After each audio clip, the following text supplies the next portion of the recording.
Hello viewers, welcome back to K health and beauty. జామ పండును అందరం చాలా ఇష్టంగా తింటాం.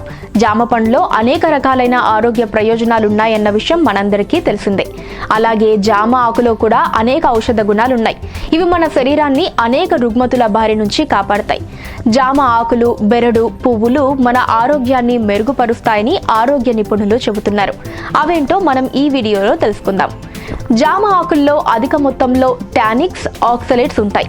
అందువల్ల నోటిపూత, నోటిలో పుండ్లు, చిగుళ్ల వాపు, గొంతు నొప్పి వంటి నోటి సమస్యలతో బాధపడేవారు లేత జామ ఆకుల్ని నమిలినా లేదా లేత ఆకులను నీటిలో వేసి మరిగించి ఆ నీటితో పుకిలి పట్టినా ఈ సమస్యలు తగ్గుముఖం పడతాయి.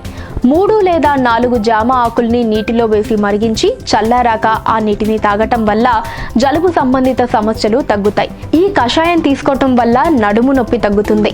క్యాన్సర్ లాంటి వ్యాధులు దడిచేరకుండా ఉంటాయి. నిద్రలేమి సమస్యతో బాధపడేవారు ఈ కషాయాన్ని తాగితే మంచి నిద్ర పడుతుంది. అంతేకాకుండా జీర్ణ వ్యవస్థ తీరుని మెరుగుపరుస్తుంది. శరీరంలో చెడు కొలెస్ట్రాల్ ని తగ్గించి శరీరంలో అన్ని అవయవాలకు రక్త ప్రసరణ సాఫీగా జరిగేలా చేస్తుంది. దీనివల్ల గుండె సంబంధిత సమస్యలు కూడా రాకుండా ఉంటాయి. సో చూసారు కదా వ్యూవర్స్, ఇలాంటి మరిన్ని ఉపయోగపడే విషయాల గురించి తెలుసుకోవడానికి మా ఛానల్ ని సబ్స్క్రైబ్ చేసుకొని పక్కనే ఉన్న గంటని కొట్టండి. ఈ వీడియోపై మీ అభిప్రాయాన్ని నాకు కామెంట్ చేసి లైక్ అండ్ షేర్ చేయడం మర్చిపోకండి.